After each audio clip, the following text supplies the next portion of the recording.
Yeah, my wonderful people. Good morning to you all again. I am back. My name is still never changing. I'm Andiane reporting from the platform for Kute Daily Talk. Well, according to the intel and informative, where they reach me here now, make on hear the headline before on I go hear anything where I want to talk from my mouth. We can't talk about peace in the southeast without releasing Nnamdi Kanu. As I'm talking to you now, Israel done back the Biafrans say that we should not ever discuss anything about peace because these people have been longing for peace. They say they want a dialogue through the chief of defense staff, through the chief of army staff, even our own brother Emmanuel Ogala, who is the chief of chief of C staff, I be chief of A staff anyway. That one that is Sabi. But make on see this information where they reach on now this morning clear from the platform of Okute Daily Talk. Anyway, my people, we are going to read the news now. But remember that the bottom line now is that the Israelites they don't join Biafran struggle. Say that we should not accept anything that is called dialogue if Nnamdi Kanu is not being released from the DSS dungeon, according to the information. Well, if you get this message, you like, share, comment. Make sure you keep subscribing to my channel for more and more interesting videos coming your way. Member representing Isikwato and the Umunochi Federal Constituency in the House of Representatives, Honorable Amobi Oga, has argued that the release of the detained leader of the indigenous people of Biafra, IPOB Nnamdi Kanu, is a prerequisite to a lasting peace in the southeast geopolitical zones. This is what I keep telling my people, that the so-called Fulani control government of Nigeria are not even ready, or they are not prepared to have peace in the southeast. That is why you see they keep on delaying the release of Nnamdi Kanu, because they know that once Nnamdi Kanu is released, all these shenanigans is going to stop. But the simple truth there is that the people that you want them to give you peace, in their own region, do they really have peace? They don't have peace. That is why you see they are doing everything humanly possible to make sure that every section of the country get this unrest. Look at what is happening in a river state. This one is being instituted from the so-called cabals because they don't want peace to be in any state or any region. The lawmaker who stated this while fielding questions from newsmen yesterday after distributing a truckload of rice, wrappers, and cash at his Onuaku Uturu country home, expressed optimism that Bola Ahmed Adekunle Tinubu would hearken to appeals for political solution to Kanu's incarceration. He said National Assembly members from the southeast were seriously worried about the adverse effects of Kanu's continued detention on both the lives and the economy of the residents of the zone, and pleaded with Bola Ahmed Tinubu to do what to intervene in that very particular regard. Recall that the Apex Court, Apex Igbo Social Cultural Organization, Ohaneze Ndi Fulani, has also appealed to Bola Ahmed Tinubu to release Nnamdi Kanu as a Christmas gift to the Ndibo. But he do what? He shunned deaf ears. But he will very quick to react simply because he want to capture Port Harcourt to go to intervene in the issue between the Wike and the Similaya Fubara. Ndara, Turumbole. Representative Oga explained that the Southeast Development Commission bill, when signed into law, would help arrest the causes of agitation and tension in the Southeast. The lawmaker, who also advocated amnesty for all those behind the arrest in the zone, appealed to the perpetrators to renounce violence and embrace peace for the good of all. He said that the Southeast caucus at the National Assembly was resolute and united in securing freedom for Kanu and rebuilding the economy of the zone. Oga urged youth and stakeholders to support the forthcoming summit on the rejuvenation of the Southeast economy slated for Abia State on December 28. If you are opportune to be there, my dear, make sure you attend this summit. The Labour Party lawmaker who lamented the high cost of election litigation in Nigeria, saying that he spent over $500 million in the petition against his victory by the Minister of State for Labour, Honorable Nkiruka Onyeji Ocha. Hey, $500 million. Then tell me, how is he going to work for the people who voted him? Election case in Nigeria is not cheap. To pay sound lawyers or get a sound is expensive, and has spent over $500 million during the election petition trials. He, however, noted that despite the heavy spending, he still decided to distribute food items and cash to his constituents to help mitigate their plight in the face of the biting economic hardship. So look at what he's saying now. So that means now it is not even within the right of the people to enjoy the dividend of democracy. He mentioned how much he spent, and that's exactly why that the so-called Zoological Republic of Nigeria should look into the area. I mean, how people be paid heavily in terms of buying the forms, in terms of an electoral period to bribe whoever they want to bribe, and to hire thugs, that is money. And now, after that, then comes the litigation. He spent over $500 million. How much is take back home? And how much is he going to willing to work for the people who voted him? Look at him. He, however, noted that despite the heavy spending, he still decided to distribute because of he still decided. That means it is just out of his magnitude of heart, not even the right of the people to get all this dividend of democracy in Dara and Dara. Oga, who said the gesture had been his tradition for over 10 years, gave out 501 bags of 50 kg rice, over 1,000 bags of 50 kg rice, wrappers, and also cash to his constituents, including widows, traditional rulers, religious organizations, and security agencies. He promised to sustain the gesture whether or not he was in power, while urging them not to give up but keep hope alive, just giving them foods like beggars. Whereas they deserve more than whatever you are giving to them, and you are seeing it as a kind gesture to them. I know that things are hard, even in Abuja, but I can't stop identifying with you.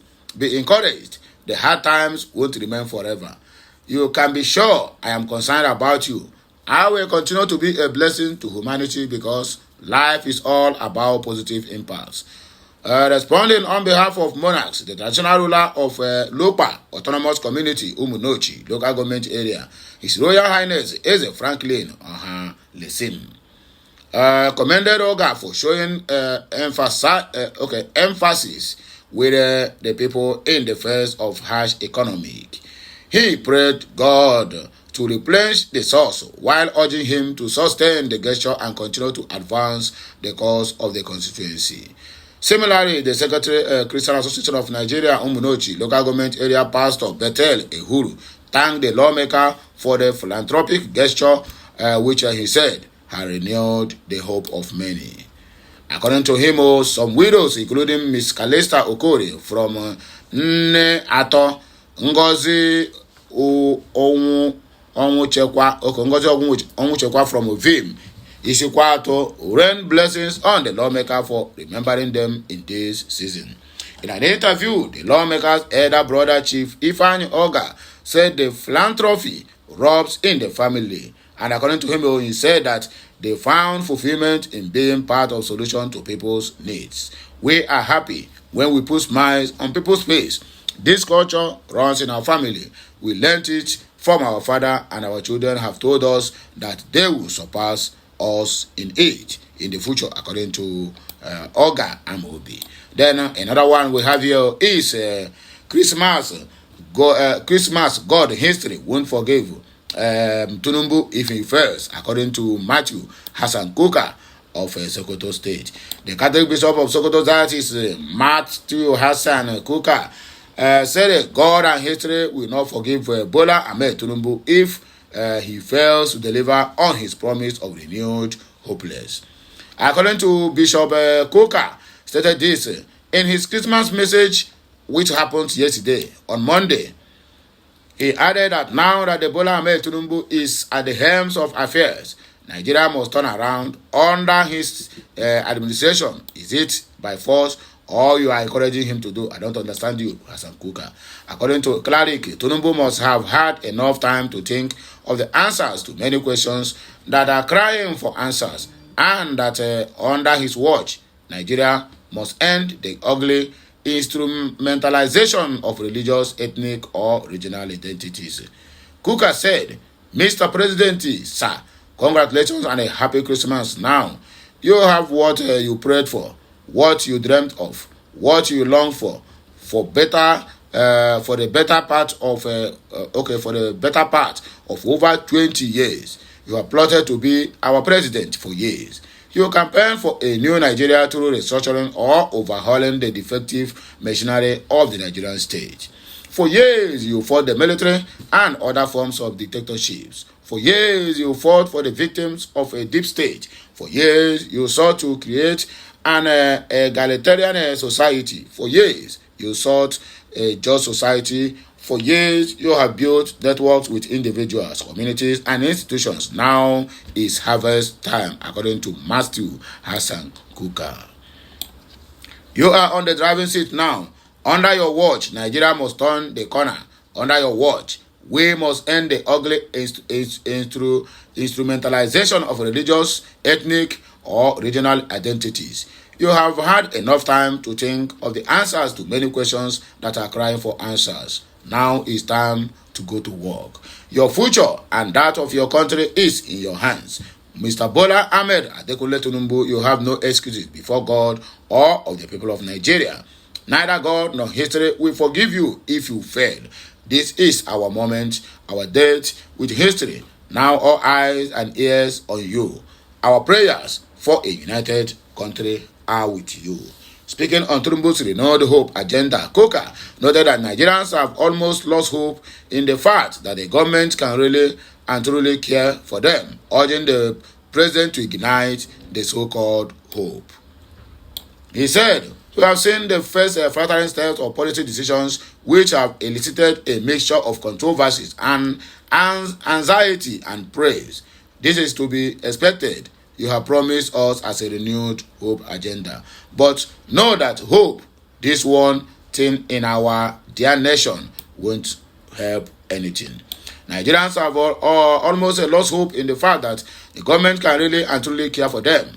Nigerians have lost hope in the fact that our politicians will put our interest first and find a way to deal with the cancer of corruption. We have lost hope in being united again, given the seeds of diversion that has been sown. Ignite our hope again, sir, according to Matthew Hassan Kuka. We have now seen some renewed hope in your effort to run an inclusive government. We want an end to the partisanship. The problems of Nigeria are deep seated and they are based on a culture of corruption that has become the foundation stone of governance. This evil structure has to be dismantled. Nigeria's problem will not be resolved by so-called palliatives. The problem deeps are structural. Please do not be afraid to reset the template of power, and no matter the cultural or of the historical merits. We are tired of promises and stories. We want evidence we can see and touch, he said. Kuka also insisted that the senseless killings, abduction, extortion, and kidnappings have to end, and the sacredness and sanctity of human life restored, adding that blasphemy laws have no place in a democracy, according to Matthew Hassan Kuka. Mr. President, the killings of Nigerians by whatever name must end, and end now. These senseless killings, abductions, extortions, and kidnappings have to end, and the sacredness and sanctity of human life restored. Blasphemy laws have no place in a democracy. We are not in theocracy.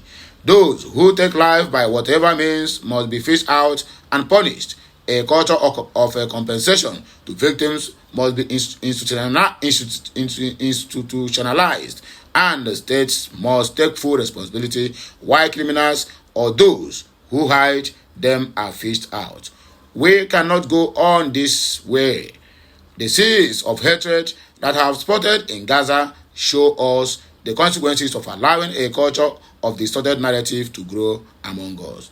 Kuka called on Bola Ahmed Tinubu to get rid of dubious people in the public service, whom he said have turned the opportunity to serve into an ignoble enterprises. He stated, "You must rid the public service of criminals who have turned opportunity to serve into an ignoble enterprise.